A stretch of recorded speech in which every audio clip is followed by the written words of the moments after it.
Let's talk about phishing. We all think we've got a handle on it, right? It's that suspicious email, the one with the dodgy link.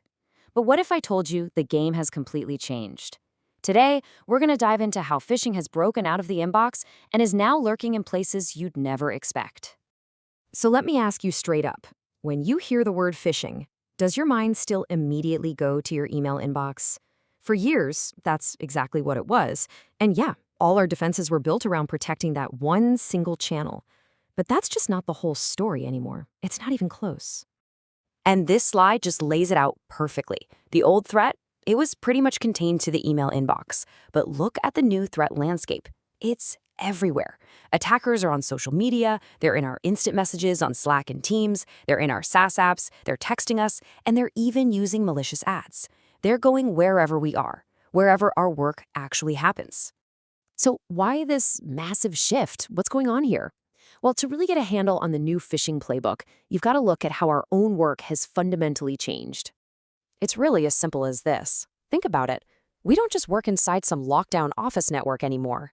We use countless cloud apps, we communicate across so many different channels besides just email, and all that freedom and flexibility, it's also opened up a whole bunch of brand new doors for attackers to just walk right through. And this list, it's just growing every single day.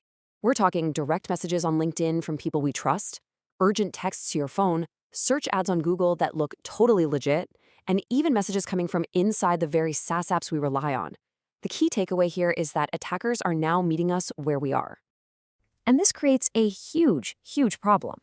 Because it's not just that there are more ways for attackers to get to us, it's that these new methods are incredibly difficult for our old security tools to even see, let alone stop. Remember the old days? It was kind of like building a moat around a castle.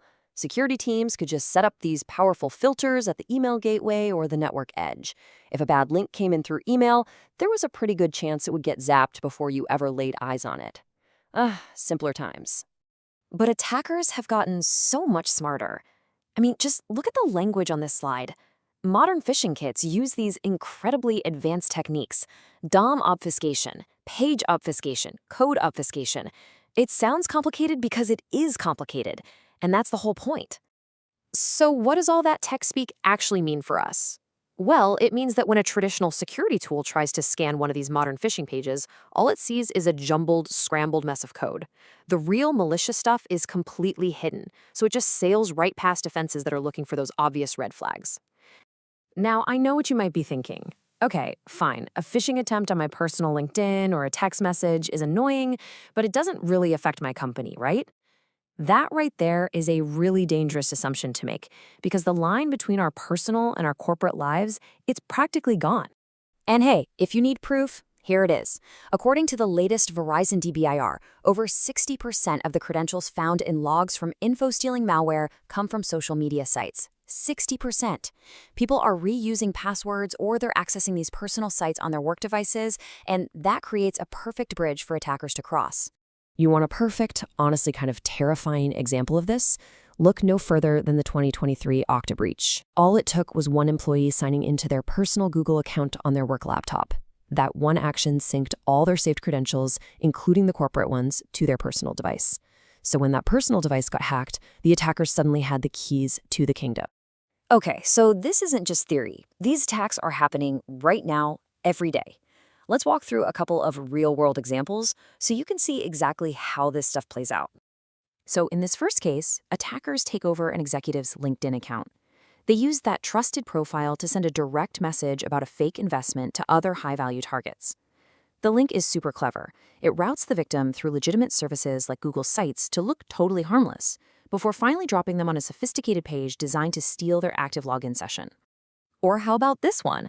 How many of us just Google the login page for a service instead of using a bookmark? Attackers are counting on it. They buy Google ads that look identical to the real thing, and they often show up right at the top of the search results. The URL looks convincing, but you click it, and boom, it takes you to a page that steals your credentials the second you try to log in.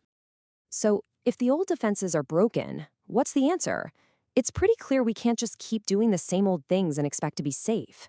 We need a fundamental shift, a whole new approach to how we think about protection. Let's just compare the old way versus the new way. Instead of only filtering email, we have to detect attacks on any channel. Instead of trying to block a list of bad domains, which attackers change in minutes, we need real-time analysis right inside the browser.